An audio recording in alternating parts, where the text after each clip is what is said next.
Jeff Brown is a radio host and journalist joining us from Normandy. And we also have Greg Simmons, who's a researcher at the Institute for Russian and Eurasian Studies, who joins us from Uppsala. Welcome to you both. Jeff Brown, first to you. As if we didn't know what the U.S.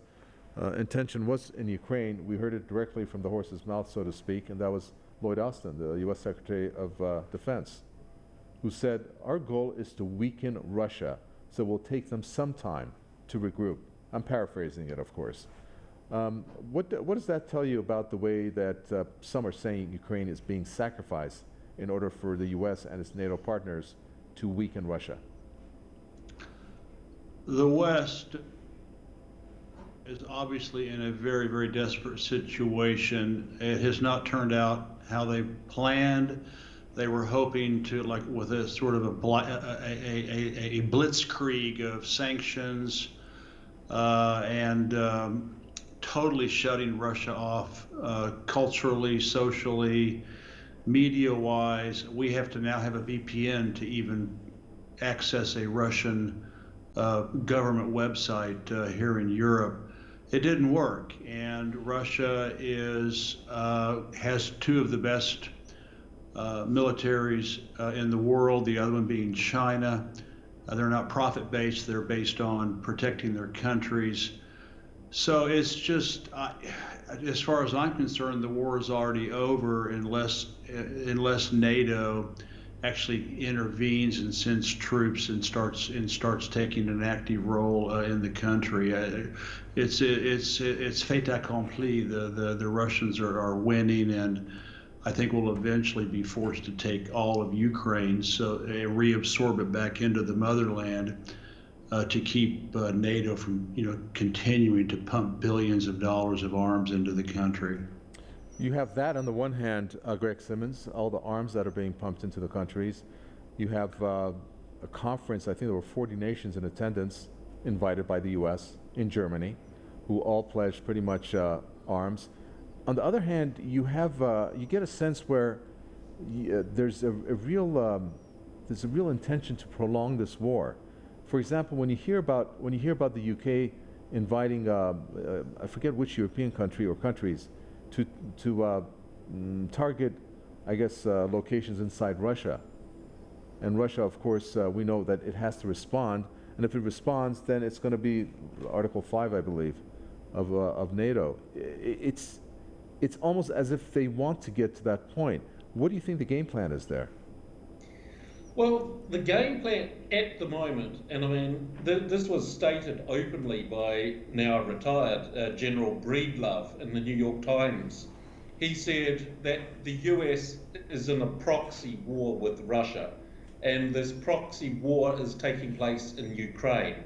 So, as you said, I mean, this is about weakening Russia, it's about containing Russia, and as your previous speaker said, this is failing miserably. Is failing militarily, politically, economically, in every which way. So this makes the desperation get a little bit amped, because what do they do next? And I would say that if we want to call it the quality of Western political leadership, is severely lacking at the moment. So they can do strange things. They're divorced from reality. They live in this echo chamber, these filter bubbles, and they are thinking that they're immune from reality. But yes, if they do something like this, it can end up to be a third world war, and one which can get out there even further out of control, which is why even Biden has been resisting this call for direct intervention. Mm-hmm. Okay, let's take a listen to some of the online posts on this topic, and we'll get right back to both of you.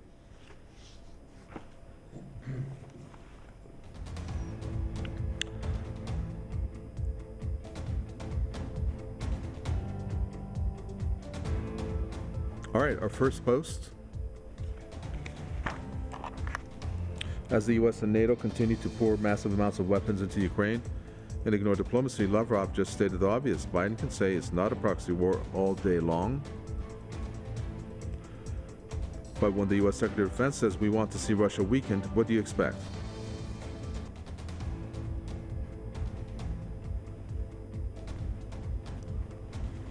Lavrov has told NATO members to stop harming Ukraine. How about Russia stopping its occupation and destruction of Ukraine? That would be a start.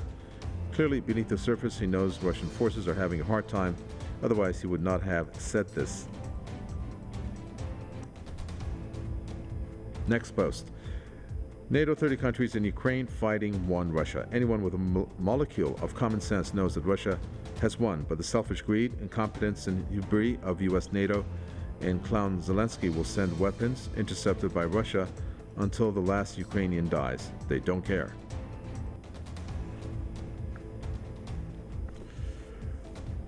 True story. US, UK, EU, and NATO created this problem, and don't blame others. The USA could just withdraw its forces, stop weapons supply, and stop the warmongering. Then they would most certainly have an end to a conflict. And our final post, Lavrov warns NATO of weapons aid. However, NATO countries openly provide support to Ukraine. Watch out for the rest. Russia is forced to accept these conditions. If the conditions continue like this, Russia will lose in this war. If it does the opposite, it will lose in the big war. So those were some of the online posts on this.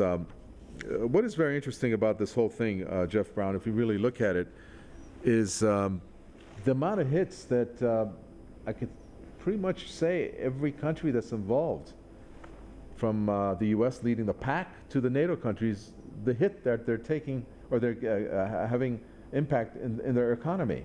I mean, they're suffering. Europe is suffering. The U.S., well, it had a 1 2/10 percentage contraction.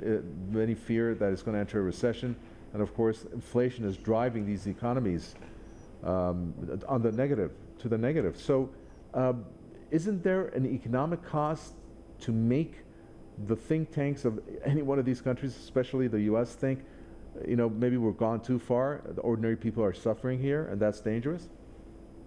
I think that it goes beyond economics, and of course, Western leaders and their handlers, you know, the deep state military people, the CIA, the Department of State, they don't care about their people, and the West now realizes that Ukraine is a tipping point. I mean, this is it.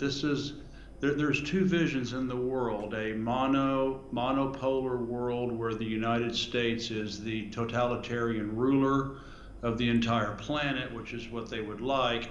And then there's the multipolar world of Iran, Russia, North Korea, China, Brazil, the BRICS, you know, Venezuela, and all of these other communist, socialist, and anti-imperialist countries who want a different vision. And this is all now has been crystallized down into what into Ukraine. And that's why I think that's why they're basically killing their people, because I live in France, I know. They are killing their economies. They're bankrupting their militaries. The CEO of Raytheon said it would take 5 or 6 years to replace the Stingers that they have sent to Ukraine. The West is going to run out of weapons before Russia does, because Russia's defense is not profit-oriented, but nationalistic and patriotic.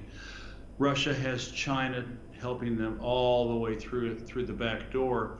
So I think the West realizes this is it. I mean, either this is sort of like, you know, the fall of the Roman Empire, and that's why they're just trashing the economy and trashing me as a citizen of France in order to try to destroy Russia and China, and, you know, Iran and the DPRK and all these other anti-imperialist countries. So, and they're going to lose. And let's just cross our fingers that they don't get so desperate that they actually, as the gentleman said, are crazy enough, you know, to start a World War III. And that is unfortunately a real possibility, because that's what all empires do. Is at the end, is they try to lash out and attack everybody around them to survive.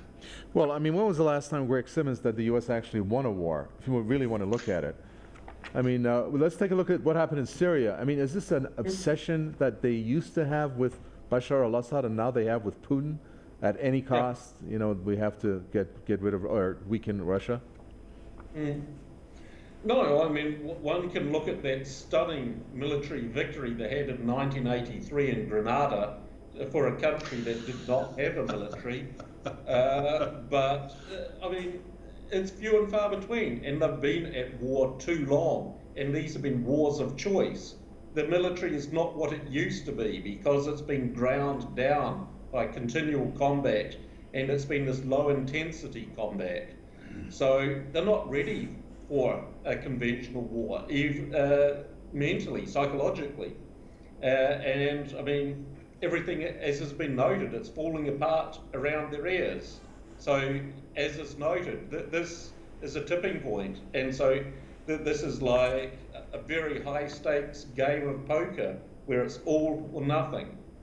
Okay, we'll leave it there. Thank you, Greg Simmons, researcher at the Institute for Russian and Eurasian Studies, and Jeff Brown, a pleasure, radio host and journalist from Normandy. Thank you. You're welcome. And with that, we come to an end for this news review.